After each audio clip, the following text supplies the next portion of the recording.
അപ്പോൾ നമ്മുടെ അടുത്തൊരു ക്വാളിസിൻ്റെ വർക്ക് കൂടെ ഫുള്ളി കംപ്ലീറ്റ് ആയിട്ടുണ്ട്. അടിമാലി ഷാനിക്കാട് വണ്ടിയാണ്. വണ്ടി വന്നിട്ട് ഏകദേശം 9 മാസത്തോളം ആയി.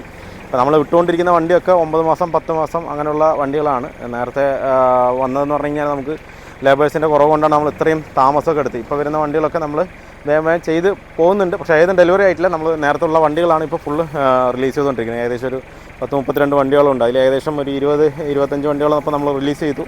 ഇനി ബാക്കി ഒരു 10-12 വണ്ടിയും കൂടെ ഉണ്ട് നേരത്തെ വന്ന വണ്ടികൾ. ഇത്രയും ടൈം ഡിലേ ആയത്. ബാക്കിയൊക്കെ 3 മാസം 4 മാസമായിട്ട് കിടക്കുന്നതാണ്. ഇത് അടിമാലി ഷാനിക്കാട വണ്ടി. ഏകദേശം അതിനെ പറഞ്ഞാൽ 9 മാസത്തോളം ആയി വന്നിട്ട്. ഇത് വരുമ്പോൾ വണ്ടി കളർ വന്നിട്ട് ഗോൾഡ് കളർ വണ്ടിയായിരുന്നു. സ്റ്റിക്കറൊക്കെ ഉള്ള വണ്ടിയായിരുന്നു. സ്റ്റിക്കറൊക്കെ പതിച്ചിട്ടുള്ള വണ്ടിയായിരുന്നു. നിങ്ങൾക്ക് ഫ്രണ്ടേജ് ലുക്ക് നോക്കുമ്പോൾ തന്നെ അറിയാം വേറൊരു മാതിരിയാണ് ഇത് ചെയ്തേക്കുന്നത്. അത് എല്ലാം അവിടെ തന്നെയാണ് ചെയ്തത്. നേരത്തെ വരുമ്പോഴും ഇതേ ടൈപ്പിൽ തന്നെയാണ് ഉണ്ടായിരുന്നത്. പക്ഷേ കളർ മാത്രം ഗോൾഡ് കളറായിരുന്നു. ഗ്രീൻ ആയിരുന്നില്ല, ഗോൾഡ് ആയിരുന്നു. അത് നമ്മൾ മാറ്റി പീക്കോക്ക് ഗ്രീൻ ഇതിനകത്ത് നമ്മൾ സെറ്റ് ചെയ്തു. പിന്നെ അതുപോലെ തന്നെ ഫ്രണ്ടിലെ ലൈറ്റുകൾ കംപ്ലീറ്റ് നമ്മൾ മാറ്റി. ഗ്രില്ല് അവരിപ്പോൾ നേരത്തെ ഇതേ മോഡൽ ഗ്രില്ല് തന്നെയാണ് ഉണ്ടായിരുന്നത്. പക്ഷെ അത് തുരുമ്പ് പിടിച്ചാകെ മൊത്തം അലമ്പായി. അപ്പോൾ വീണ്ടും അവർ ഒരെണ്ണം വീണ്ടും പണിത് കൊണ്ടുവന്നതാണ്. അത് മാത്രമല്ല ഇതിൻ്റെ ഫ്രണ്ട് ബമ്പർ എന്ന് പറഞ്ഞു കഴിഞ്ഞാൽ ഫുള്ള് മെറ്റലാണ്. അവരും അവിടെ അടിമാലിയിൽ ടിങ്കറിനെ നിർത്തി ചെയ്യിച്ച് കൊണ്ടുവന്നതാണ്. വരുമ്പോൾ തന്നെ ഈ ഒരു മോഡൽ തന്നെ ആയിരുന്നു. ബമ്പറാണെന്നുണ്ടെങ്കിൽ ഈ ഒരു മെറ്റൽ ടൈപ്പ് തന്നെ ആയിരുന്നു. ഗ്രില്ല് മെറ്റൽ ടൈപ്പ്, അതുപോലെ ബോണറ്റിൻ്റെ ക്രോമ് മെറ്റൽ ടൈപ്പ്, ലോഗോയും മെറ്റൽ ടൈപ്പ്. അടിപൊളിയായിട്ട് പണിത് സെറ്റാക്കി വെച്ചിട്ടുണ്ട് വണ്ടി. ആ ഒരു മോഡലിൽ തന്നെയാണ് ഇരിക്കുന്നത്. ഞാൻ വന്നപ്പോൾ തന്നെ കണ്ടപ്പോൾ തന്നെ അതിശയിച്ച് പോയി. ഇതുപോലെയൊക്കെ നമുക്ക് ചെയ്യാൻ പറ്റുമെന്നുള്ള ആ രീതിക്ക് വൃത്തിയായിട്ട് നീറ്റായിട്ട് ആ മെഷർമെൻ്റ് ആണെന്നുണ്ടെങ്കിലും ബാക്കി എന്താണെന്നുണ്ടെങ്കിലും ആ ഒരു നീറ്റ്നെസ്സിന് പക്കയായിട്ട് ചെയ്തിട്ടുണ്ട്. അപ്പോൾ അത് തന്നെയാണ് നമ്മൾ ഗ്രില്ലും ഇതിനകത്ത് സെറ്റ് ചെയ്തിരിക്കുന്നത്. അപ്പോൾ എക്സ്ട്രാ ആഡ് ചെയ്തിരിക്കുന്നത് പറഞ്ഞു കഴിഞ്ഞാൽ സ്കേർട്ടും ലിപ്പൊക്കെ നേരത്തെ ഉണ്ടായിരുന്നു കേട്ടോ. ഇതിൻ്റെ സ്കേർട്ട് ലിപ്പ് ഈ ഒരു കോലത്തിൽ തന്നെയായിരുന്നു വണ്ടി വന്നത്. പക്ഷേങ്കിൽ ഗോൾഡ് കളറായിരുന്നു ഇതിനകത്തുണ്ട്. അത് മാറ്റി നമ്മൾ ഗ്രീനിലേക്കാക്കി. ഫുള്ള് പാച്ച് വർക്ക് നല്ലോണം ഉണ്ടായിരുന്നു. ആ പാച്ച് വർക്ക് ഫുള്ളും റെഡിയാക്കി ഈ ഒരു മറ്റേ ഗ്രീൻ കളറിലേക്ക് നമ്മൾ കൊണ്ടുവന്നിട്ടുണ്ട്. പിന്നെ കുറേ അഡീഷണൽ നമ്മൾ കുറേ കാര്യങ്ങൾ ചെയ്തിട്ടുണ്ട്. ഇതിന് 2 ലൈറ്റുകൾ 2 മാറിയിട്ടുണ്ട്. ലൈറ്റ് മാറി അതിൽ DRL നമ്മൾ കൊടുത്തിട്ടുണ്ട്. പിന്നെ നമുക്കിതിൽ ഫോഗ് ലാമ്പില്ലേ, ബമ്പർ അവർ എക്സ്ട്രാ ചെയ്തുകൊണ്ട് ഇതിന് ഫോഗ് ലാമ്പ് നമുക്ക് വെക്കാൻ പറ്റില്ല. അപ്പോൾ കസ്റ്റമർ തന്നെ സപ്ലൈ ചെയ്താണ് ഈ മറ്റേ പ്രൊജക്ടർ ലൈറ്റ്. അപ്പോൾ അത് തന്നെ നമ്മൾ ഇതിനകത്ത് സെറ്റ് ചെയ്ത് വെച്ചിട്ടുണ്ട്. പിന്നെ നോക്കുകയാണെന്നുണ്ടെങ്കിൽ ബൊലീറോയുടെ മിറർ നമ്മൾ ഇതിന് സെറ്റ് ചെയ്തിട്ടുണ്ട്. നേരത്തെ എന്ന് പറഞ്ഞാൽ ഇതിൻ്റെ ക്വാളിറ്റിയിൽ വരുന്ന മിറർ തന്നെ ആയിരുന്നു. അത് മാറ്റി നമ്മൾ ബൊലീറോയുടെ മിറർ നമ്മൾ ഇതിനകത്ത് സെറ്റ് ചെയ്തിട്ടുണ്ട്. അതുപോലെ തന്നെ ഇതിൻ്റെ വൈപ്പറും നമ്മൾ മാറ്റിയിട്ട് ഒരു ക്രിസ്റ്റയുടെ മോഡൽ വരുന്ന വൈപ്പർ ഇതിനകത്ത് നമ്മൾ സെറ്റ് ചെയ്തിട്ടുണ്ട്. അതുപോലെ തന്നെ ഇത് അലോയ് നമ്മൾ ചെയ്തിട്ടുണ്ട്. അലോയ് കസ്റ്റമർ തന്നെ സപ്ലൈ ചെയ്തതാണ്, അവർ തന്നെ കൊണ്ടുവന്നതാണ്. അപ്പോൾ അലോയ് ചെയ്തിട്ട് മറ്റേ ടയർ നേരത്തെ പഴയതുണ്ടായ ടയർ യോക്കോഹമയുടെ ടയറായിരുന്നു. ആ ടയർ തന്നെ ഇതിനകത്ത് സെറ്റ് ചെയ്തിട്ടുണ്ട്. നേരത്തെ ഇതിനകത്ത് ബോഡി ഗോൾഡ് ആയതുകൊണ്ട് ലിപ്പും എല്ലാം ഗോൾഡ് കളറായിരുന്നു. ആ കളർ തീം നമ്മൾ മാറ്റിയിട്ട് നമ്മൾ പീക്കോക്ക് ഗ്രീനും അതുപോലെ സിൽവറും ലൈറ്റായിട്ട് ഗോൾഡിഷ് ആഡ് ചെയ്തിട്ട് അതിൽ കൂടെ തന്നെ ലിപ്പിൽ ഒരു ബ്ലാക്ക് ഷെയ്ഡ് നമ്മൾ ഇതിനകത്ത് ആഡ് ചെയ്തിട്ടുണ്ട്. പിന്നെ നമ്മൾ നോക്കിയത് ഇതിൻ്റെ വീലാർച്ച് ബീഡിങ് നമ്മൾ വൈറ്റ് സെറ്റ് ചെയ്തിട്ടുണ്ട്. ഇത് ഗൾഫിൽ നിന്ന് കൊണ്ടുവന്നാണ് കേട്ടോ. മീറ്ററിന് ഏകദേശം 1100 രൂപ വില വരുന്നുണ്ട് ഈ ബീഡിങ്ങിന്. നമ്മൾ ഏകദേശം ക്വാളിസിൻ്റെ ആ ഒരു ബീഡിങ്ങിന് ചെറിയൊരു വ്യത്യാസം. പക്ഷേ ഇതും കിട്ടാനില്ല. നമ്മൾ നേരത്തെ എടുത്തപ്പോൾ ഒരു 20 മീറ്ററോളം നമ്മൾ എടുത്തു വെച്ചിട്ടുണ്ട്. അതിൽ കുറച്ച് ബാക്കിയുള്ളതാണ് നമ്മൾ ഇതിനകത്ത് സെറ്റ് ചെയ്തിരിക്കുന്നത്. അത് നല്ല ഫിനിഷിംഗ് ആയിരിക്കും, നല്ല കവറിങ്ങും ഫിനിഷിങ്ങും ഉണ്ട്. നമ്മൾ ബ്ലാക്ക് ഇടുന്നതിനേക്കാളും കുറച്ചുകൂടെ വൃത്തി നമുക്ക് ഈ വൈറ്റ് ബീഡിങ് ഇടുന്നതിന് ഉണ്ട്. പക്ഷേ നല്ല റേറ്റ് ഉണ്ട്. നമുക്ക് ഇത് ഇടാനായിട്ട് തന്നെ 6000 രൂപയോളം ചിലവ് വരും. അത്രയും കോസ്റ്റ്ലി ആണത്. അപ്പോൾ അത് നമ്മൾ ഇതിനകത്ത് ആഡ് ചെയ്തിട്ടുണ്ട്.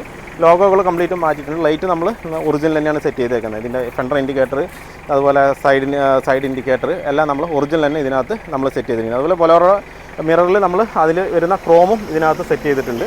അതേപോലെ ഗാലിയോടെ സൺവൈസറും നമ്മൾ ഇതിനകത്ത് സെറ്റ് ചെയ്യും. പിന്നെ എക്സ്ട്രാ നമ്മൾ ചെയ്തിരിക്കുന്ന ബോഡിയിൽ ചെയ്തിരിക്കുന്നതെന്ന് പറഞ്ഞു കഴിഞ്ഞാൽ ഇത് നേരത്തെ ബ്ലാക്ക് ആയിരുന്നു അതിനകത്ത്, അത് നമ്മൾ ക്രോമാക്കി മാറ്റിയിട്ടുണ്ട്. പിന്നെ അതുപോലെ ഫുഡ് സ്റ്റെപ്പിൻ്റെ താഴെ നമ്മൾ 2 ഡബിൾ സ്റ്റെപ്പ് സ്റ്റീൽ വരുന്ന ടൈപ്പ് സ്റ്റീൽ സെറ്റ് ചെയ്തിട്ടുണ്ട്. ആ സ്റ്റീലാണ് ഇപ്പോൾ നമ്മൾ അഡീഷണൽ ആയിട്ട് ഇപ്പോൾ എക്സ്ട്രാ ബോഡിയിൽ നമ്മൾ എക്സ്ട്രാ ഫിറ്റിങ്ങിൽ ചെയ്തിട്ടുള്ളത്. ബാക്കിയൊക്കെ വണ്ടിയിൽ വന്നത് തന്നെയാണ് ഇതിനകത്ത് സെറ്റ് ചെയ്തേക്കുന്നത്. പിന്നെ അതുപോലെ നമ്മൾ കാലിപ്പറിലും ഡ്രമ്മിലും ആ ഒരു പെയിൻറ്റും കൊടുത്തിട്ടുണ്ട്. പിന്നെ മഡ് ഫ്ലാപ്പ് അടിയിൽ ക്രോം വരുന്ന ടൈപ്പ് മഡ് ഫ്ലാപ്പും നമ്മൾ ഇതിനകത്ത് സെറ്റ് ചെയ്തിട്ടുണ്ട്. പിന്നെ കൂളിംഗ് ഫിലിം നമ്മൾ ഗ്രീൻ കളർ കൂളിംഗ് ഫിലിം ഇതിനകത്ത് സെറ്റ് ചെയ്തിട്ടുണ്ട്. ഗ്രീന് ബ്ലാക്ക് അടിക്കുമ്പോൾ നമുക്കൊരു കാണാൻ വൃത്തി ഉണ്ടാവില്ല. അതുകൊണ്ട് നമ്മൾ ഗ്രീൻ തന്നെയാണ് ഇതിനകത്ത് ആഡ് ചെയ്തിരിക്കുന്നത്. അതുപോലെ ബീഡിങ്ങൾ കംപ്ലീറ്റ് മാറ്റിയിട്ടുണ്ട്. ക്വാർട്ടർ ഗ്ലാസ് ബീഡിങ്, അതുപോലെ outer weather strip, inner weather strip, ഡോറിൻ്റെ ബീഡിങ്ങൾ കംപ്ലീറ്റ് നമ്മൾ ഇതിനകത്ത് മാറിയിട്ടുണ്ട്. ഡോറിൻ്റെ ബീഡിങ്ങൾ ഒറിജിനലാണ് ഇട്ടിരിക്കുന്നത്. അതിൻ്റെ ഒരു സൗണ്ടേ നമുക്ക് ഫീൽ ചെയ്യും അല്ലേ. അടയ്ക്കുമ്പോൾ ഒറിജിനൽ സാധാ നോർമൽ ഇടുമ്പോൾ അതൊരു വ്യത്യാസമായിരിക്കും. ഒറിജിനൽ ഇടുമ്പോൾ നമ്മൾ അടയ്ക്കുമ്പോൾ തന്നെ ഒരു നല്ലൊരു പ്രത്യേക ഫീലിംഗ് ഇതിനകത്ത് നമുക്ക് കിട്ടും. പിന്നെ അങ്ങനെ ബാക്കിലേക്ക് നോക്കുകയാണെന്നുണ്ടെങ്കിൽ നമ്മൾ അതിൻ്റെ ബ്രേക്ക് ലൈറ്റും ടൈലൈറ്റും അതുപോലെ ഡിക്കി റിഫ്ലാക്ടർ നമ്മൾ മാറിയിട്ടുണ്ട്. അതെല്ലാം ഒറിജിനൽ തന്നെയാണ് എടുത്തിട്ടിരിക്കുന്നത്. ഒറിജിനൽ IGL തന്നെയാണ് ഇട്ടിരിക്കുന്നത്. പിന്നെ നേരത്തെ ഈ സ്കേർട്ടിൽ ലൈറ്റ് ഉണ്ടായിരുന്നില്ല. ഇത് ഫുള്ളും അടഞ്ഞിട്ടായിരുന്നു വരുന്നത്. അത് പണ്ട് ചെയ്തതാണ് സ്കേർട്ട്. അപ്പോൾ ആ ഒരു ലൈറ്റ് ഇല്ലാത്ത ടൈപ്പാണ് നേരത്തെ വന്നുകൊണ്ടിരുന്നത്. അത് മാറ്റി നമ്മൾ അതിനെ കട്ട് ചെയ്തിട്ട് ലൈറ്റ് അതിനകത്ത് ആഡ് ചെയ്തിട്ടുണ്ട്. ബാക്കിൽ 2 മെട്രിക്സ് ലൈറ്റ് ഇതിനകത്ത് ആഡ് ചെയ്തിട്ടുണ്ട്. വണ്ടി അതുപോലെ തന്നെ RS അല്ല, അതിൽ നമ്മൾ നമ്പർ പ്ലേറ്റ് ഗാർണിഷ് എക്സ്ട്രാ വെച്ചിട്ടുണ്ട്. INDയുടെ നമ്പർ പ്ലേറ്റ്, ഡിക്കി റിഫ്ലാക്ടർ ഒറിജിനൽ തന്നെ ഇതിനകത്ത് സെറ്റ് ചെയ്തിട്ടുണ്ട്. പിന്നെ ഡമ്മി വൈപ്പർ, ഡമ്മിയാണ്, വർക്കിംഗ് അല്ല, ഡമ്മി ആയിട്ട് നമ്മളൊരു വൈപ്പർ വെച്ചിട്ടുണ്ട്. വൈപ്പർ മോട്ടർ ഉണ്ടെങ്കിൽ വർക്കിംഗ് ആവും, പക്ഷേ ഫുൾ കവർ വരില്ല. അതുകൊണ്ട് നമ്മൾ ഡമ്മി വൈപ്പറാണ് ഇതിനകത്ത് സെറ്റ് ചെയ്തിരിക്കുന്നത്. എംബ്ലം കിറ്റ് കംപ്ലീറ്റ് ആയിട്ടും നമ്മൾ ഇതിനകത്ത് സെറ്റ് ചെയ്തിട്ടുണ്ട്. ഈ സൈഡും അതുപോലെ റിഫ്ലാക്ടറും അതുപോലെ ടൈലൈറ്റും കംപ്ലീറ്റ് നമ്മൾ സെറ്റാക്കിയിട്ടുണ്ട്. സെൻട്രൽ ലോക്ക് സിസ്റ്റം സെറ്റ് ചെയ്തിട്ടുണ്ട്. പിന്നെ അതുപോലെ പവർ വിൻഡോ സിസ്റ്റം വന്നിട്ട് നമ്മൾ ട്രാക്സോൺ എന്ന് പറയുന്ന ഒരു മാക്കിൻ്റെ കമ്പനിയിലാണ് ഇതിൽ സെറ്റ് ചെയ്തിരിക്കുന്നത്. അതിലെന്താ ഒരു പ്രത്യേകത എന്ന് പറഞ്ഞു കഴിഞ്ഞാൽ നമ്മൾ സെൻട്രൽ ലോക്ക് ആക്കി കഴിഞ്ഞ് കഴിഞ്ഞാൽ ഓരോ ഡോറായിട്ട് ഫുള്ളും ക്ലോസ് ആവും, പവർ വിൻഡോ ക്ലോസ് ആവും. നമ്മളിപ്പോൾ ഈ വിൻഡോ എങ്ങനെ തുറന്നിട്ടിട്ട് പോകുകയാണെന്നുണ്ടെങ്കിൽ നമ്മൾ ലോക്ക് ചെയ്ത് കഴിഞ്ഞാൽ ആദ്യം നമുക്ക് ഓരോരോ വിൻഡോ ആയിട്ട് ഇത് കയറും, പിന്നെ അടുത്തത് ഫ്രണ്ട് ലെഫ്റ്റ് സൈഡിൽ കയറും, പിന്നെ അതിന് ശേഷം ഈ സൈഡിൽ കയറും, പിന്നെ ആ സൈഡിൽ കയറും. അങ്ങനെ ഫുള്ള് ലോക്കാവും. അത് സെൻട്രൽ ലോക്കിൻ്റെ അല്ല, ഈ ട്രാക്സൺ പറയുന്ന പവർ വിൻഡോ സിസ്റ്റത്തിൻ്റെ ഒരു മൊഡ്യൂളിൻ്റെ ഒരു പ്രത്യേകതയാണ്. അത് ഇതുമായിട്ട് കണക്ട് ചെയ്ത് വെച്ചിരിക്കുകയാണ്. നമ്മൾ ലോക്ക് ചെയ്ത് കഴിഞ്ഞ് കഴിഞ്ഞാൽ നമുക്കിപ്പോൾ ഗ്ലാസ് ലോക്ക് ചെയ്യണമെന്നില്ല. ലോക്ക് ചെയ്തിട്ട് പോയി കഴിഞ്ഞാൽ ഓരോരോ വിൻഡോ ആയിട്ട് ഓട്ടോമാറ്റിക്കലി അത് ഫുള്ളായിട്ട് കയറി ലോക്കായിട്ട് സെൻട്രൽ ലോക്കും ആവും. അങ്ങനെ ഒരു സിസ്റ്റമാണ് ഇതിനകത്ത് സെറ്റ് ചെയ്തിരിക്കുന്നത്. ഇത് നമ്മൾ ഇതിനകത്ത് ആദ്യമായിട്ട് ഇട്ടിരിക്കുന്നത്. ഇനിയിപ്പോൾ ഓരോ വണ്ടികളിൽ നമ്മൾ മറ്റേ സ്മാർട്ട് സ്വിച്ച്, സ്റ്റാർട്ടിങ്ങിൻ്റെ സ്മാർട്ട് സ്വിച്ച് അങ്ങനെയുള്ള കാര്യങ്ങളൊക്കെ സെറ്റ് ചെയ്തിട്ടുണ്ട്. അത് ഇനിയിപ്പോൾ അടുത്ത വണ്ടിയിൽ വരുമ്പോൾ നമുക്കത് വഴിയെ ഞാൻ കാണിച്ചു തരാം. പിന്നെ കസ്റ്റമർ പ്രത്യേകിച്ച് പറഞ്ഞതെന്ന് പറഞ്ഞാൽ ഒരു green theme, green and black തീമിലാണ് കൊണ്ടുവരാൻ പറഞ്ഞിരിക്കുന്നത്. ആ ഒരു തീമിൽ തന്നെ നമ്മൾ കൊണ്ടുവന്നിട്ടുണ്ട്. പിന്നെ എൻ്റെ ഇഷ്ടപ്രകാരമാണ് ഞാൻ ഈ ടോപ്പ് ഞാൻ വൈറ്റ് ആക്കിയത്. അപ്പോൾ 3 കളറ് ആഡ് ചെയ്ത് വരുന്നുണ്ട്. ഇത് ബ്ലാക്ക്, അതുപോലെ തന്നെ വൈറ്റ്, ഗ്രീൻ. ഇതും കൂടെ ആകുമ്പോൾ നമുക്ക് ഉള്ളിലൊരു നല്ലൊരു വെളിച്ചം നമുക്ക് ഫീൽ ചെയ്യും. ഇപ്പോൾ ബ്ലാക്കും ഗ്രീനും മാത്രമാണെന്നുണ്ടെങ്കിൽ ഒരു ഇരുട്ട് ഫീൽ ചെയ്യും. ടോപ്പ് വൈറ്റ് ആക്കിയപ്പോൾ നമുക്കൊരു വെളിച്ചം ഇതിനകത്ത് ഉള്ളിലേക്ക് കയറുമ്പോൾ തന്നെ നമുക്ക് വരുന്നുണ്ട്. പിന്നെ ഇതിൻ്റെ സീറ്റ് നേരത്തെ ഉണ്ടായിരുന്നത് ഇതും ഫുൾ ലെങ്ത് സീറ്റായിരുന്നു. അത് നമ്മൾ മാറ്റി ഇന്നോവയുടെ സീറ്റാണ് ഇതിനകത്ത് സെറ്റ് ചെയ്തിരിക്കുന്നത്. ഫ്രണ്ട് സീറ്റ് ഇന്നോവയുടെ സീറ്റ്, സെൻട്രൽ കൺസോൾ ഇന്നോവയുടെ സെൻട്രൽ കൺസോൾ വെച്ചിട്ടുണ്ട്. അങ്ങനെ ഇന്നോവയുടെ ഒരു ടൈപ്പിലേക്കാണ് നമ്മൾ ഫ്രണ്ട് കൊണ്ടുവന്നിരിക്കുന്നത്. സ്റ്റിയറിംഗ് വീലൊന്നും മാറ്റിയിട്ടില്ല. അതിൽ തന്നെ നമ്മൾ സ്റ്റിയറിംഗ് വീൽ സ്റ്റിച്ച് ചെയ്തിട്ട് ഹോൺ പാഡിലും ആ ഒരു ഗ്രീൻ തീം കൊണ്ടുവന്നിട്ട് സെറ്റ് ചെയ്തിട്ടുണ്ട്. ഡാഷ്ബോർഡും അതേപോലെ നമ്മൾ ഗ്രീൻ തീമിലാണ് കൊണ്ടുവന്നിരിക്കുന്നത്. ഇനിയിപ്പോൾ നമുക്ക് ഇതിലൊരു സ്റ്റിക്കറും കൂടെ ഒട്ടിക്കഴിഞ്ഞ് കഴിഞ്ഞാൽ പക്ക നീറ്റാവും.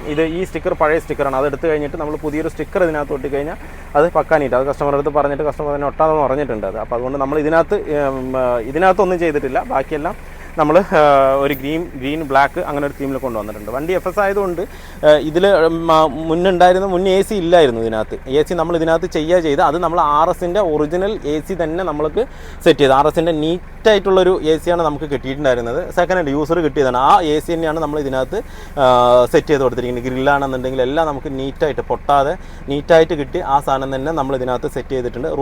റൂഫ് ടോപ്പ് ലൈറ്റ് നമ്മൾ ഒറിജിനൽ ടൊയോട്ടയുടെ ഒറിജിനൽ റൂഫ് ടോപ്പ് ലൈറ്റാണ് ഇത് വരുന്നത് ക്വാളിസിനുള്ളത്. ഇന്നോവയ്ക്കും ക്വാളിസിന് വ്യത്യാസമുണ്ട്. ഇത് ക്വാളിസിന് വരുന്ന ടൈപ്പ് അത് നമ്മൾ ഇതിനകത്ത് സെറ്റ് ചെയ്തിട്ടുണ്ട്. പിന്നെ മിറർ നമ്മൾ ഇതിനകത്ത് മാറ്റിയിട്ട് ഒറിജിനലല്ല, കൊയോട്ട എന്നൊരു ബ്രാൻഡിൻ്റെ ഒരു മിററാണ് ഇതിനകത്ത് വരുന്നത്. ആ മിററും നമ്മൾ ഇതിനകത്ത് സെറ്റ് ചെയ്തിട്ടുണ്ട്. സൺവൈസറും പുതിയ തന്നെ നമ്മൾ ഇതിനകത്ത് സെറ്റ് ചെയ്തിട്ടുണ്ട്. സൺവൈസർ ഞാൻ ഈ കളർ ഈ വൈറ്റ് കൊണ്ടുവന്നിട്ടില്ല. കാരണം എന്താ വെച്ച് കഴിഞ്ഞാൽ ഈ സ്വിഫ്റ്റിൻ്റെ ഹാൻഡിൽ വന്നിട്ട് നമുക്ക് ഈ ഒരു കളർ തീമിലാണ് വരുന്നത്. അപ്പോൾ ആ ഒരു കളർ തീമിൽ തന്നെ ഇരിക്കട്ടെ എന്ന് പറഞ്ഞിട്ട് നമ്മൾ ചെയ്തു. ഞാൻ എപ്പോഴും ചെയ്യാന്ന് പറഞ്ഞാൽ എല്ലാം 2 കളർ തീമിൽ കൊണ്ടുവരും. ബ്ലാക്ക് വൈറ്റ് അങ്ങനെ ഒരു 2 കളറിലാണ് വരുന്നത്. ഇതിപ്പോൾ മൾട്ടി കളർ മാതിരി നമുക്ക് വൈറ്റ് ഉണ്ട്, ഇതൊരു സിൽവർ ഉണ്ട്, ബ്ലാക്ക് ഉണ്ട്, ഗ്രീൻ ഉണ്ട്, അങ്ങനെ എല്ലാം കളർന്നിട്ട് ഇരിക്കുമ്പോൾ ഒന്ന് കാണാൻ നല്ല ഭംഗിയുണ്ട്. പക്ഷേ ഡോർ പാഡിൽ വരുന്ന ഐറ്റംസ് കംപ്ലീറ്റും നമ്മൾ ബ്ലാക്കിൽ കൊണ്ടുവന്നതുകൊണ്ട് എല്ലാം ഹാൻഡിലായാലും ശരി, ഇനിയിപ്പോൾ പവർ വിൻഡോൻ്റെ സാധനമാണെങ്കിൽ ശരി, സ്പീക്കറിൻ്റെ ഗ്രില്ല് കാര്യങ്ങൾ ഹാൻഡിൽ എല്ലാം ബ്ലാക്ക് വന്നപ്പോൾ അതൊരു കാണാനൊരു പ്രത്യേക ഭംഗിയാണ്. ബോറായിട്ടില്ല. ഇത്രയും സാധനം ആ ഡോർ പാഡിൽ ഉണ്ടെന്നുണ്ടെങ്കിലും നമുക്ക് കാണാൻ അത്രയും നീറ്റായിരിക്കും. ചെയ്തിരിക്കുന്നത് ഞാൻ പറഞ്ഞ മാതിരി പവർ വിൻഡോ സിസ്റ്റം ട്രാക്സോൺ പറയുന്ന മേക്കിൻ്റെ പവർ വിൻഡോ സിസ്റ്റം ചെയ്തിട്ടുണ്ട്. പിന്നെ കസ്റ്റമർക്ക് പ്രത്യേകിച്ച് വേണമെന്ന് പറഞ്ഞത് സോണിയുടെ സിസ്റ്റമാണ്. അത് നമ്മൾ മേടിച്ചല്ല കേട്ടോ, കസ്റ്റമർ തന്നെ സപ്ലൈ ചെയ്താണ് സോണിയുടെ സിസ്റ്റം. അതുപോലെ പഴയ സ്റ്റീരിയോ ഉണ്ട്, അതും സോണിയാണ്. ഒരു കസ്റ്റമർ എന്ന് പറഞ്ഞാൽ സോണിയുടെ ഒരു പ്രിയനാണ്. അപ്പോൾ ആ സോണി തന്നെ മതി എന്ന് പറഞ്ഞിട്ട് മറ്റേ സെറ്റ് വന്നിട്ട് സോണിയുടെ തന്നെ ഉണ്ട്. പിന്നെ സ്പീക്കർ സിസ്റ്റം കംപ്ലീറ്റും 4 ഡോറിലേക്കും സോണിയുടെ സ്പീക്കറും ട്യൂട്ടറും അതിനകത്ത് കൊടുത്തിട്ടുണ്ട്. സ്പീക്കറും ട്യൂട്ടറും കൂടിയിട്ടാണ് വരുന്നത്. നല്ല ക്ലാരിറ്റിയാണ്. ഈ സോണിയുടെ സൗണ്ട് സിസ്റ്റം എന്ന് പറഞ്ഞു കഴിഞ്ഞാൽ വോക്കലും അതുപോലെ ക്രിസ്റ്റലും അത് പക്കയായിട്ട് വരും. ബീറ്റും അതിൻ്റെ കൂടെ കിട്ടും. പക്ഷേങ്കിൽ വോക്കൽ അതുപോലെ തന്നെ മറ്റേ ക്രിസ്റ്റൽ അത് പക്ക നീറ്റായിട്ട് കിട്ടും. അതാണ് ഈ സോണിയുടെ പ്രത്യേകത. അതിൻ്റെ കൂടെ ഒരു സബും വെക്കുകയാണെന്നുണ്ടെങ്കിൽ നമുക്ക് കേൾക്കാൻ നല്ല രസമായിട്ടുണ്ടാവും. ണെന്നുണ്ടെങ്കിൽ ആ സ്ട്രൈറ്റ് സീറ്റ് വണ്ടിയിൽ ഉണ്ടായിരുന്ന ആ സ്ട്രൈറ്റ് സീറ്റ് തന്നെയാണ് അതിലേക്ക് നമ്മൾ ഇതുപോലെ സീറ്റ് കവർ ഫ്രണ്ടിലിരിക്കുന്ന അതേ കളർ തീമിൽ സീറ്റ് കവർ കൊണ്ടുവന്നിട്ടുണ്ട്. അതിലും പരമാവധി നമ്മൾ ഡയമണ്ട് കട്ട് ചെറുതാക്കി കൊണ്ടുവന്നിട്ടുണ്ട്. ചെറുതാക്കി കൊണ്ടുവരുമ്പോൾ നമുക്കത് കാണാൻ കുറച്ചുകൂടെ ഭംഗി ഫീൽ ചെയ്യും നമുക്ക് നോക്കാനായിട്ട്. ഇത് RSൻ്റെ ഒറിജിനൽ തന്നെയാണ് സെൻറ്ററിൽ ഇരിക്കുന്നത്. ബാക്കിൽ വന്നിട്ട് വേറെ അത് കസ്റ്റമർ ഓൾട്ടർ ചെയ്താണ്, ഏത് വണ്ടിയുടെ ആണെന്ന് അറിയില്ല. ആ സീറ്റ് തന്നെ നമ്മൾ ഓൾട്ടർ ചെയ്തിട്ട് അതിൻ്റെ സീറ്റ് കവറും കാര്യങ്ങളൊക്കെ മാറ്റി സെറ്റ് ചെയ്തിട്ടുണ്ട്. സ്വിഫ്റ്റിൻ്റെ ഹാൻഡിൽ എല്ലാ വണ്ടിക്കും ഞാൻ സ്വിഫ്റ്റിൻ്റെ ഹാൻഡിലാണ് വെക്കുക. എന്താ വെച്ചാൽ സ്വിഫ്റ്റിൻ്റെ ഹാൻഡിൽ അത്ര റേറ്റ് കുറവാണ്. പിന്നെ നമ്മുടെ ക്വാളിസിൻ്റെ തന്നെ ഹാൻഡിൽ എന്ന് പറഞ്ഞു കഴിഞ്ഞാൽ ഓൾഡ് മോഡൽ ആയതുകൊണ്ട് കാണാൻ ഇത്തിരി ഭംഗിയുണ്ട്. അപ്പോൾ നമ്മൾ അത് സ്വിഫ്റ്റിൻ്റെയാണ് വെച്ചത്. അതാകുമ്പോൾ ഓട്ടോ ഫോൾഡിങ്ങും കാര്യങ്ങളൊക്കെ വരും, നമ്മൾ വിട്ടാലും നോർമലായിട്ട് പോകും. ഇപ്പോൾ വരുന്ന വണ്ടികളിലെ പോലെ നല്ല രസമാണ്. അപ്പോൾ അത് ഞാൻ ബ്ലാക്കിലേക്ക് കൊണ്ടുവന്നിട്ടില്ല, ഇതിൽ എങ്ങനെയാണോ തീം ഉണ്ടായിരുന്നത് ആ തീമിലേക്ക് തന്നെ കൊണ്ടുവന്നിട്ടുണ്ട്. പിന്നെ ഇതിൻ്റെ AC ഞാൻ പറഞ്ഞല്ലോ, അത്യാവശ്യം നല്ല കുഴപ്പമില്ലാത്ത AC ആണ്. എന്താ വെച്ചാൽ ഗ്രില്ലുകളൊന്നും പൊട്ടാതെ, ഇന്നർ പൊട്ടിയിട്ടുണ്ട്, പക്ഷേ എങ്കിലും നമുക്ക് ബോറില്ലാത്ത ഒരു AC തന്നെ കിട്ടിയിട്ടുണ്ട്. ആ AC തന്നെ നമ്മൾ ഇതിനകത്ത് നമ്മൾ സെറ്റ് ചെയ്ത് കൊടുത്തിട്ടുണ്ട്. പിന്നെ ഫ്ലോർ മാറ്റ് നോക്കുകയാണെന്നുണ്ടെങ്കിൽ നമ്മൾ 70ൽ മറ്റേ വൈറ്റ്, നമ്മുടെ വണ്ടിയിൽ ഇരിക്കുന്ന വൈറ്റ് കളറാണ് ഇതിനകത്ത് സെറ്റ് ചെയ്തിരിക്കുന്നത്. അതിലൊരു നൂഡിൽസിൻ്റെ മാറ്റ് ഇതിനകത്ത് സെറ്റ് ചെയ്യുന്നത്. കാരണം എന്താ വെച്ചാൽ വൈറ്റ് ആയതുകൊണ്ട് കയറുമ്പോൾ നമ്മൾ അഴുക്കിൽ കയറുകയാണെന്നുണ്ടെങ്കിൽ നമുക്ക് ബുദ്ധിമുട്ട് വരും. അതുകൊണ്ട് നമ്മളത് ഒരു നൂഡിൽസ് മാറ്റ് ഇതിനകത്ത് കട്ട് ചെയ്ത് സെറ്റ് ചെയ്തിട്ടുണ്ട്. അത് ബാക്കിലും ഫ്രണ്ടിലും എല്ലാവിടെയും സെറ്റ് ചെയ്തിട്ടുണ്ട്. ഇല്ലാന്ന് പറഞ്ഞാൽ ചളി ആയി കഴിഞ്ഞാൽ പിന്നെ ഇത്തിരി പോകാൻ ഇത്തിരി ബുദ്ധിമുട്ടാണ്. ക്ലീൻ ചെയ്താൽ പോകും, വേറെ കുഴപ്പമൊന്നുമില്ല, പറ്റി പിടിക്കൊന്നുമില്ല, ക്ലീൻ ചെയ്താൽ തന്നെ പോകും. പക്ഷേ അതിന് മേലെ നമ്മളൊരു നൂഡിൽസ് മാറ്റും കൂടെ ഇതിനകത്ത് സെറ്റ് ചെയ്തിട്ടുണ്ട്. പിന്നെ ഡിക്കിയിൽ നോക്കുകയാണെന്നുണ്ടെങ്കിൽ സബ് നേരത്തെ കസ്റ്റമറിൽ ഉണ്ടായിരുന്ന സബ് തന്നെയാണ്, സാധാ നോർമൽ സബ് തന്നെയാണ്. അത് തന്നെ നമ്മൾ ഇതിനകത്ത് സെറ്റ് ചെയ്തിട്ടുണ്ട്. വയറിംഗ് ഒക്കെ പുതിയതിട്ടിട്ട് സബ് സെറ്റ് ചെയ്തിട്ടുണ്ട്. പിന്നെ ബാക്കിലേക്ക് സോണിയുടെ തന്നെ നമ്മൾ ഓവൽ സ്പീക്കറും ഇതിനകത്ത് സെറ്റ് ചെയ്തിട്ടുണ്ട്. 450 വാട്ട്സിൻ്റെ ഓവൽ സ്പീക്കറാണ്.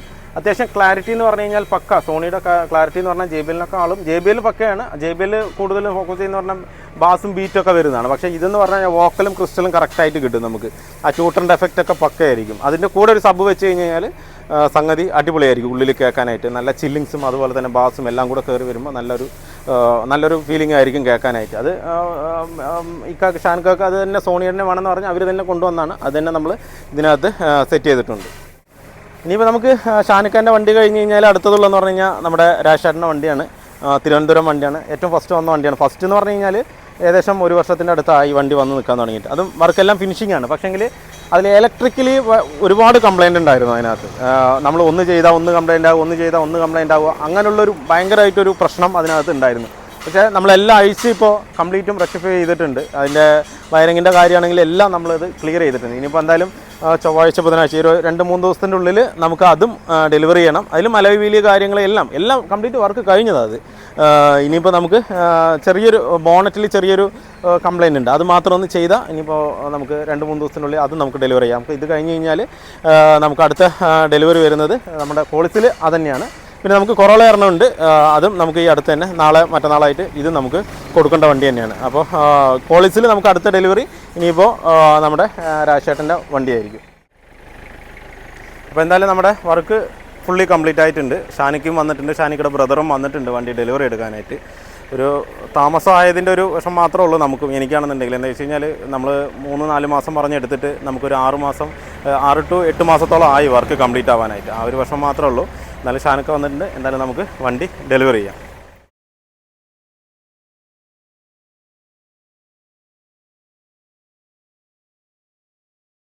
അപ്പോൾ എന്തായാലും ഷാനിക്കാവും ബ്രദറും വന്നിട്ടുണ്ട്. നമുക്ക് എന്തായാലും കീ ഹാൻഡ് ഓവർ ചെയ്യാം. എന്നിട്ട് നമുക്ക് വണ്ടിയെക്കുറിച്ച് എന്താണെന്നുള്ള കാര്യം ഷാനിക്കാവിൻ്റെ അടുത്ത്, ഷാനിക്ക ഇന്നലെ മിനിഞ്ഞാന്നോളം ഇവിടെ ഉണ്ടായിരുന്നു. ആൾ പിന്നെ വേറൊരു പ്രോഗ്രാം, കോയമ്പത്തൂർ പ്രോഗ്രാം ഉണ്ടായതുകൊണ്ട് അവിടെ പോയിട്ട് ഇന്ന് ഡെലിവറി എടുക്കാമെന്നുള്ള രീതിക്കാണ് വന്നത്. എന്നാലും നമ്മുടെ വർക്ക് അവരും കാണുന്നുണ്ട്. അപ്പോൾ നമുക്ക് എന്തായാലും കീ ഹാൻഡ് ഓവർ ചെയ്തിട്ട് അവരുടെ തന്നെ ചോദിക്കാം വർക്ക് എങ്ങനെയുണ്ടായിരുന്നു, വണ്ടി എങ്ങനെയുണ്ടെന്നുള്ള കാര്യം നമുക്ക് എന്തായാലും ചോദിക്കാം. Okay, thank you. അപ്പോൾ വർക്ക് എങ്ങനെയുണ്ടായിരുന്നു ഒന്ന് കറക്റ്റായിട്ടൊന്ന് പറഞ്ഞാൽ നമുക്കും. വർക്ക് സൂപ്പറായിരുന്നു. വർക്ക് എന്ന് വെച്ചാൽ ഇച്ചിരി കാലതാമസം വന്നെങ്കിലും വർക്കുകളൊക്കെ സൂപ്പറായിരുന്നു. ഞങ്ങൾ കഴിഞ്ഞ ഡിസംബർ 19 വണ്ടി ഇവിടെ എത്തിച്ചത്. പിന്നീട് 2 മാസം പറഞ്ഞാണ്. പിന്നെ ഇവിടുത്തെ വർക്ക്ഷോപ്പിൻ്റെ കുറേ മെയിൻ്റെനൻസും കാര്യങ്ങളൊക്കെ ഉള്ളത് ഇച്ചിരി താമസിച്ചു എന്നുള്ളൂ. എന്തായാലും വർക്കൊക്കെ സൂപ്പറാണ്. വണ്ടി ഓവറോൾ സൂപ്പറാണല്ലോ. സൂപ്പറാണ്. എന്തായാലും നമുക്കൊരു 2000 കിലോമീറ്റർ കഴിഞ്ഞിട്ടൊക്കെ ഒന്ന് തിരിച്ചൊന്ന് കൊണ്ടുവരണം. നമ്മൾ ഫുള്ള് റീസ്റ്റോർ ചെയ്തതുകൊണ്ട് നമുക്ക് എന്തെങ്കിലും വർക്ക് ഉണ്ടെന്നുണ്ടെങ്കിലും പെൻഡിങ് ഉണ്ടെന്നുണ്ടെങ്കിലും ഞാൻ ആ സമയത്ത് ഞാൻ എന്തായാലും ചെയ്തുതരാം. ഓവറോൾ എല്ലാം കൊണ്ടും ഓക്കെ അല്ലേ? Okay, thank you.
അപ്പോൾ വീഡിയോ എല്ലാവർക്കും ഇഷ്ടമാണ് ലൈക്ക് ചെയ്യുക, ഷെയർ ചെയ്യുക, അതുപോലെ തന്നെ സബ്സ്ക്രൈബ് ചെയ്യാതെയാണ് വീഡിയോ കാണുന്നതെങ്കിൽ സബ്സ്ക്രൈബ് സപ്പോർട്ട് ചെയ്യുക. അപ്പോൾ മറ്റൊരു വീഡിയോ കാണുന്നവരെ എല്ലാവർക്കും ബൈ.